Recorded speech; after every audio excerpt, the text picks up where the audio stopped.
Bro சப்பாத்திக்கு ஒரே gravy வச்சு போர் அடிக்குது. ஒரு புது கிரேவி சொல்லுங்கள். செஞ்சிடுறேன்.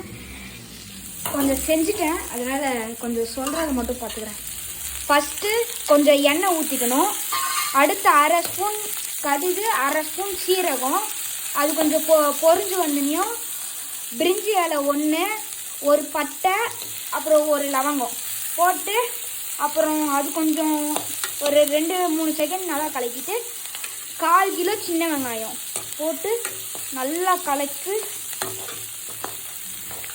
கலக்கிட்டு அதுக்கப்புறமா காஞ்ச மிளகா எத்தனை, காஞ்ச மிளகா 10, அப்புறம் ஒரு கொத்து கருவேப்பிலை போட்டுக்கலாம்.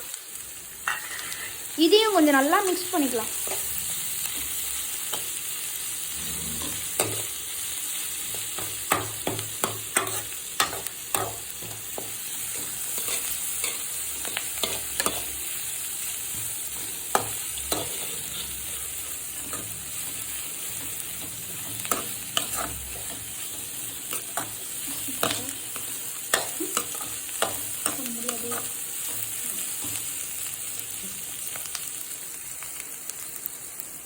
ஒரு ஸ்பூன் இஞ்சி பூண்டு பேஸ்ட்டு நல்லா போட்டு கலக்கணும். வெங்காயம் நல்லா ப்ரௌன் கலரில், அதாவது கோல்டன் கலரில் வந்தனையும் காளான் ஆட் பண்ணிக்கணும். காளான் ஆட் பண்ணுறதுக்கு முன்னாடி ஒரு ஸ்பூன் மஞ்சள் தூள் போட்டுக்கலாம். அப்புறம் நல்லா மிக்ஸ் பண்ணிக்கலாம்.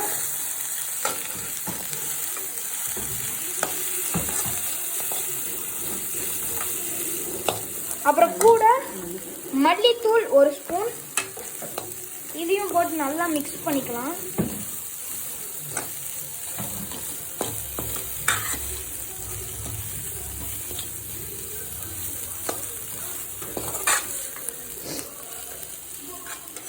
அப்புறம் ஒரு ஸ்பூன் மிளகாய்த்தூள்.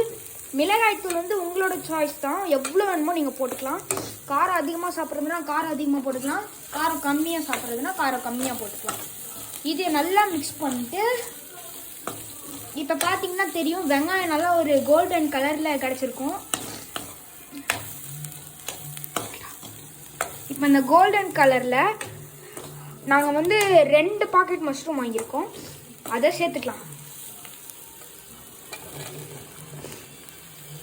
சேர்த்துக்கிட்டு இதை நல்லா கலக்கி விட்டுக்கலாம்.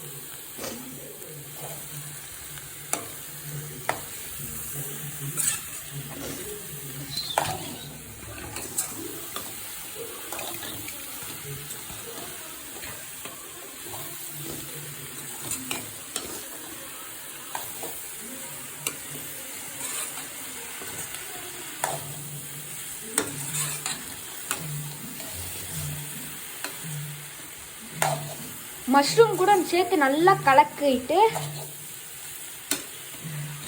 எனக்கு கொஞ்சம் கோல்டு,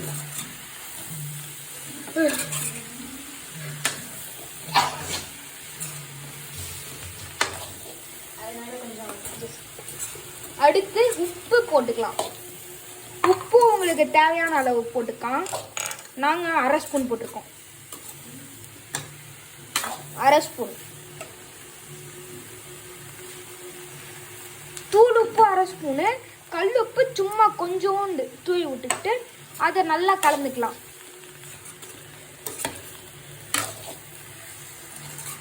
இது நல்லா வதங்கிட்டு அதுக்கப்புறம் ஸ்டேஜில் நம்ம 1 கிளாஸ் தண்ணி ஊற்றிக்கலாம். பார்த்தீங்கன்னா இந்த கிளாஸ் 250 ml. நீங்கள் உங்களுக்கு எவ்வளோ ml வேணுமோ அதை போட்டுக்கலாம். நாங்கள் 250 ml ஊற்ற மாட்டோம், அரை கிளாஸ், அதாவது 125 ml அந்த அளவுக்கு தான் ஊற்றுவோம். எங்ககிட்ட 125 ml கிளாஸ் இருக்குது, அதில் ஊற்றிப்போம். 125 ml கிளாஸ், இந்த கிளாஸில் இப்படி ஊற்றணும்.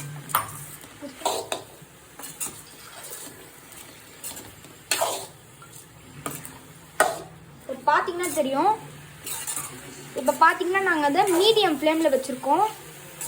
எல்லாமே லோ ஃப்ளேமில் பண்ணிகிட்டு இருந்தோம். இந்த காளான் போட்டதுக்கு அப்புறம் மட்டும் ஹை ஃப்ளேமு, அதுக்கப்புறம் மீதி எல்லாம் மீடியம் ஃப்ளேமு. பார்த்தீங்கன்னா ஃபுல்லாக 1 கிளாஸ் ஃபுல்லாக தண்ணி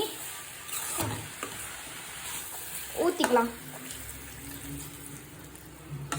அடுத்து கூட இன்னும் கொஞ்சம் எக்ஸ்ட்ரா, அதாவது வந்து 125 mlலையே இந்த கிளாஸ்லேயே ஒரு 1/4 கிளாஸ் தண்ணி ஊற்றிக்கலாம். இப்போயும் நீங்கள் மீடியம் ஃப்ளேம்லேயே தான் வச்சுருக்கணும். இப்போ அந்த சவுண்ட்லாம் எதுவும் கேட்காது, நல்லா அதை மிக்ஸ் பண்ணிக்கிட்டே இருக்கணும். தண்ணி வந்து காளானில் ஊறிச்சுன்னா டேஸ்ட்டு செம்மையாக கிடச்சிடும். இது ஜஸ்ட் ஒரு 10 மினிட்ஸ் வேலை தான், ஆனால் கட் பண்ணுற வேலை மட்டும் கொஞ்சம் டைம் ஆகும். ரொம்ப லார்ஜ் சைஸும் இல்லாமல் ரொம்ப ஷார்ட் சைஸும் இல்லாமல் ஒரு மீடியம் சைஸ் தக்காளி 2 எடுத்து அரைச்சி எடுத்துகிட்டு வர்றேன். அரைச்சிக்கலாம். அரைச்சாச்சு. இதை வந்து நம்ம இதில் சேர்த்துக்கலாம். இதை ஏன் சேர்க்குறோன்னா நம்ம கொஞ்சம் கிரேவி மாதிரி வர்றதுக்காக தான் சேர்க்குறோம். நீங்கள் தண்ணி எவ்வளோ ஊற்றினாலும் இதை சேர்த்திங்கன்னா நல்லா டேஸ்டியாக இருக்கும். இதை ஒரு சில பேர் டேஸ்ட்டுக்காக அதிகமாக சேர்த்துப்பாங்க. அப்படி பண்ணால் டேஸ்ட்டு கொஞ்சம் சுமாராக வந்துடும். நம்ம வந்து கரெக்டாக 2 தக்காளி அளவு தான் அரைச்சி ஊற்றிருக்கோம். மீதி இதில் கொஞ்சம் ஒட்டி இருக்கும். அதில் இன்னும் கொஞ்சம் தண்ணி ஊற்றி கொஞ்சம் நல்லா இப்படி மிக்ஸ் பண்ணி ஊற்றிக்குங்க. ஊற்றிக்கிட்டு மிக்ஸியை கழுவி வச்சுடுங்க.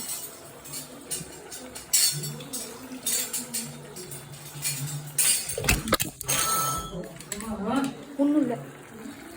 இப்போ அடுத்து இதை நல்லா மிக்ஸ் பண்ணிட்டு கொஞ்சம் ஒரு 10 மினிட்ஸ்க்கு அப்படியே கொதிக்க விட்டிங்கன்னா கிரேவி ரெடி. டேஸ்ட் பண்ணி பார்த்துட்டு எப்படி இருக்குது. கிரேவியோட ஃபைனல் அவுட்புட் இப்படி தான் இருக்கும். பார்த்தீங்களா, சாஃப்டாக நல்லா சூடாக இருக்குது. நல்லா ஒரு கலரி விட்டு நல்லா மிக்ஸ் பண்ணி பாருங்க. இன்னும் இது லோ ஃப்ளேம்லேயே தான் இருக்குது. ஆனால் சாப்பிட்டு பாருங்கள், செம்ம டேஸ்ட்டாக இருக்கும். அப்படியே எனக்கு இப்படியே எச்சையெல்லாம் ஊறுது. செம்ம டேஸ்ட்டாக இருக்கும். கை விட்ட கை வெந்துருமே. சாப்பிட்டு பார்த்துட்டு எப்படி இருக்குன்னு சொல்லுங்கள். ஏதோ எனக்கு தெரிஞ்ச அளவுக்கு ஈஸி ரெசிபி.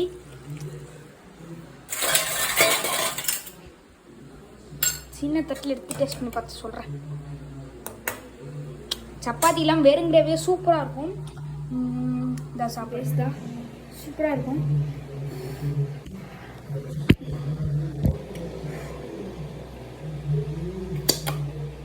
சூப்பராக இருக்குது.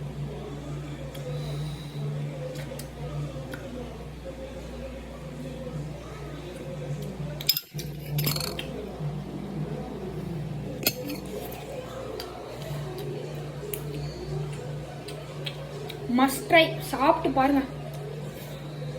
அப்புறம் எப்பயுமே சப்பாத்திக்கு இந்த டிஷ் தான் செய்ய சொல்லுவீங்க. கொதிச்சுக்கிட்டு இருக்கு கிரேவி. சூப்பராக இருக்கும். அடுப்பு ஆஃப் பண்ணுறலாம். ஓகே, இன்னொரு வீடியோவில் சந்திக்கிறேன். பாய். தான் சூப்பராக இருக்கும்.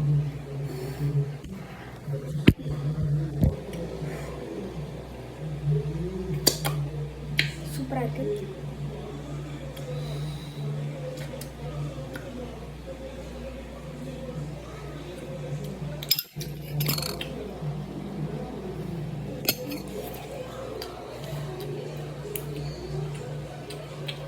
Must try. சாப்பிட்டு பாருங்கள். அப்புறம் எப்பயுமே சப்பாத்திக்கு இந்த டிஷ் தான் செய்ய சொல்லுவீங்க.